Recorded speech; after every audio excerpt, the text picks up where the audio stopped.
Welcome again to the SundayGorilla Mens Bible study. I'm Brother Thomas Lee Harris III, and we are continuing in our study in the book of Daniel, Old Testament study, verse by verse. We have reached chapter 6. It pleased Darius to set over the kingdom 120 satraps to be over the whole kingdom, and over these 3 governors, and of whom Daniel was one, that the satraps might give account to them, so that the king would suffer no loss. Then this Daniel distinguished himself above the governor and the satraps, because an excellent spirit was in him, and the king gave thought to setting him over the whole realm. Verse 4. So the governors and the satraps sought to find some charge against Daniel concerning the kingdom, but they could not find no charge or fault, because he was faithful, nor was there any error or fault found in him. Verse 5. For these men said, we shall not find any charge against Daniel unless we find it against him concerning the law of his God. All right, so we want to highlight. Remember, we're studying. We've got our highlighter out. We want to highlight verse 5. And this word, the satraps, they were like accountants. But of course, jealousy arises. Haters, way back then, they're looking for some fault, and they realized that Daniel was tight. He was sharp. But they would try to find some fault about him concerning the law of his God. Verse 6. So these governors and satraps thronged before the king and said thus to him, King Darius, live forever. Verse 7. All the governors of the kingdom and administrators and satraps, the counselors and advisors, have consulted together to establish a royal salute, to make a firm decree that whoever petitions any god or man for 30 days, except you, O king, shall be cast in the den of lions. All right, so that's verse 7, and you see what they're setting up. They said they went to the king and said, we want to make it a decree that you could worship no other god except you, king. See, they're laying the groundwork to set up Daniel. Alright, verse 8. Now, O king, establish a decree and sign the writing, so that it cannot be changed, according to the law of the Medes and Persians, which does not alter. Verse 9.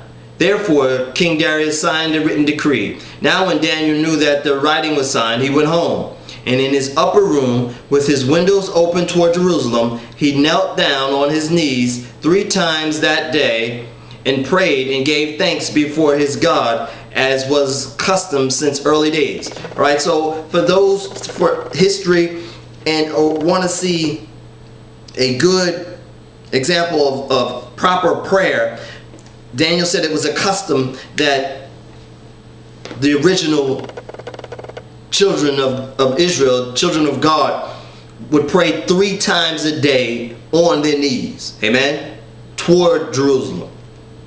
Alright, verse 11. Then these men assembled and found Daniel praying and making supplications before his God. And they went before the king and spoke concerning the king's decree. Have you not signed a decree that every man who petitions any god or man within 30 days except you, O king, shall be cast into the den of lions? The king answered and said, the thing is true according to the law of Medes and Persians, which does not alter.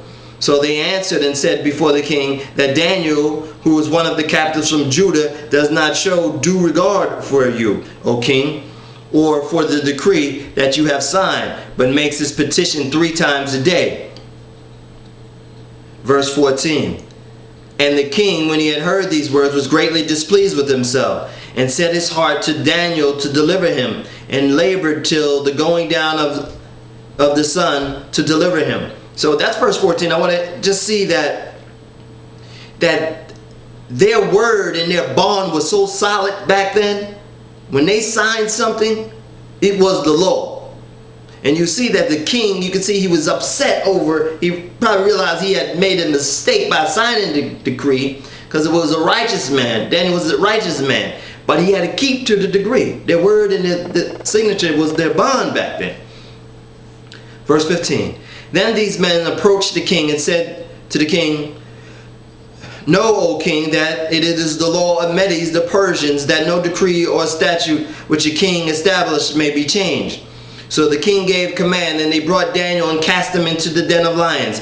But the king spoke, saying to Daniel, "Your God, whom you serve continually, will deliver you." Okay, so we want to highlight that. That's verse 16. That the king, right, who was bound to the law, before they threw Daniel in, let him know that your God will deliver you.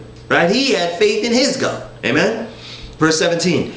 Then a stone was brought and laid on the mouth of the den, and the king sealed it with his own signet ring and with the signets of his Lord, that the purpose concerning Daniel might not be changed. Now the king went to his palace and spent the night fasting, and no musicians were brought before him. Also his sleep went from him. Then the king arose very early in the morning and went in haste to the den of the lions. And when he came to the den, he cried out with a lamenting voice to Daniel. The king spoke, saying, "Daniel, Daniel, servant of the living God, has your God, whom you serve continually, been able to deliver you from the lions?" Then Daniel said to the king, "O king, live forever.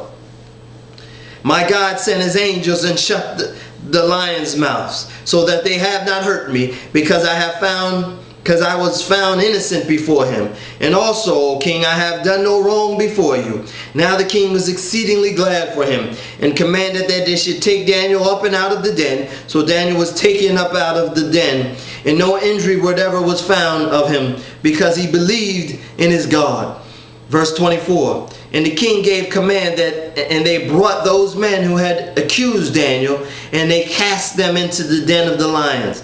Their children, and their wives. And the lions overpowered them and broke all their bones in pieces before they ever came to the bottom of the den. Verse 25. Then King Darius wrote to all peoples, nations, and languages that dwell in all the earth, "Peace be multiplied to you." Verse 26. I make a decree that in every dominion of the kingdom men must tremble and fear before the God of Daniel, for he is the living God, and steadfast forever. His kingdom is one which shall not be destroyed, and his dominion shall endure to the end. He delivers and rescues. He works signs and wonders in heaven and on earth. Who has delivered Daniel from the power of the lions? So this Daniel prospered in the reign of Darius and in the reign of Cyrus the Persians. Amen. And that concludes the 6th chapter of Daniel. Amen.